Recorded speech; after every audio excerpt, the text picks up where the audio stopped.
আসসালামু আলাইকুম রহমতুল্লাহ। প্রিয় দর্শক, আমি দেলাওয়ার হোসেন, নর্থ স্যাটেলাইট মুক্ত television, Mubashshira TV and Mubashshira media, Gazipur মহানগর 32। আজকে যে মিছিলটি দেখতেছেন, এটি বাংলাদেশ শ্রমিক কল্যাণ ফেডারেশন কর্তৃক অর্থাৎ জামাতে ইসলাম কর্তৃক আয়োজিত আজকের 1 মে শ্রমিক দিবস উপলক্ষে একটি র্যালির ব্যবস্থা করা হয়েছে।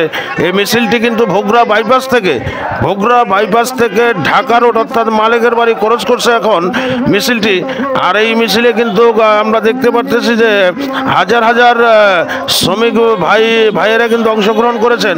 কেন্দ্রীয় যারা দায়িত্বে রয়েছেন গোলাম মাওলা সেলিম, এই মিছিলে আমরা তাকে দেখতে পেয়েছি। একলাজউদ্দিন মনসুর আহমেদ, সেও কিন্তু এই মিছিলে আজকে নেতৃত্ব দিয়েছেন। আরও উপস্থিত ছিলেন ফারদিন হাসান হাসিব, মহানগর সভাপতি বাংলাদেশ জামাতে ইসলাম।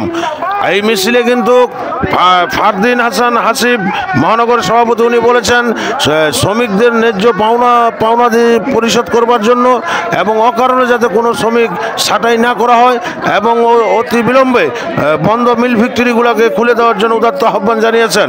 এবং কিছুদিন আগে যে আন্দোলন হয়েছে, আন্দোলনরত অবস্থায় বেশ কয়েকজন শ্রমিক ভাইয়েরা কিন্তু এখনও জেলে আটকা আছেন, তাদের মুক্তির ব্যাপারেও তিনি কথা বলেছেন।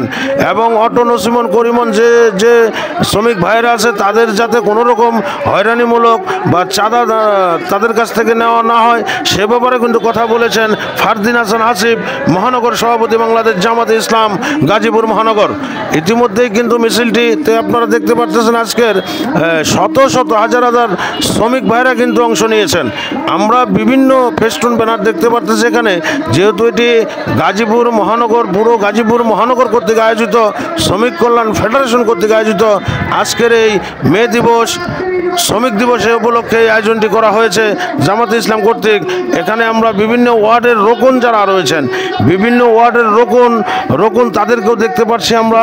অনেকেই কিন্তু বিভিন্ন দূরদূরান্ত থেকে এসে কিন্তু তারা এখানে আজকের এই র্যালিতে অংশগ্রহণ করেছেন। আমরা দেখতে পেয়েছি পিকআপও কিন্তু মানুষ আসছেন আজকে।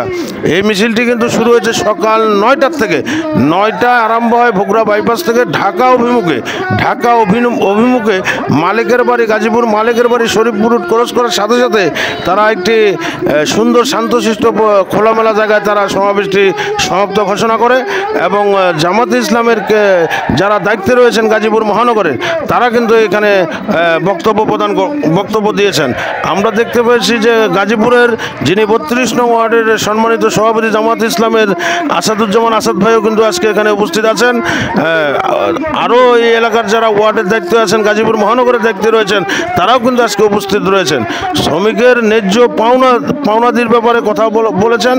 এবং এই আজকের এই দিবসটি কিন্তু সমগ্র ব্যাপী অর্থাৎ ইন্টারন্যাশনালভাবে সমগ্র পৃথিবীব্যাপী কিন্তু আজকের এই শ্রম দিবসটি পালন করা হচ্ছে। আমরাও চাই ভালো থাকুক সকল শ্রমিক ভাই বোনেরা, ভালো থাকুক, আর শ্রমিকের ঘাম শুকানোর আগেই শ্রমিকের পাওনাদানি বুঝিয়ে দেওয়া হোক। এই ব্যাপারেই কিন্তু কথা বলেছেন আজকের জামাতে ইসলামের বেশ কয়েকজন নেতা যারা রয়েছেন, তারা কথা বলেছেন। আমরা কিন্তু খুব শান্তশিষ্টভাবে আমরা মিছিলটিকে সমাপ্ত হতে দেখেছি এবং কোনো রকম বিশৃঙ্খলা ছাড়াই কিন্তু মিছিলটি সমাপ্ত ঘোষণা করেছেন তারা। আমরা একটি সুন্দর মনোরম পরিবেশ কিন্তু আমরা লক্ষ্য করতে পেরেছি আজকে। আমরা এবং আন্তর্জাতিক নিয়মে তাদের সকল অধিকার আদায় করার জন্য 63 সালের আমেরিকার শিকাগোতে যে 8 ঘন্টা শ্রমিকের দাবিতে আজকের যে 86 সালে যে সমাবেশ হয়ে যাচ্ছে, আজকে আমরা 8 ঘন্টায় কাজ করতে পারি না। সংগ্রামী প্রিয় ভাই আমার,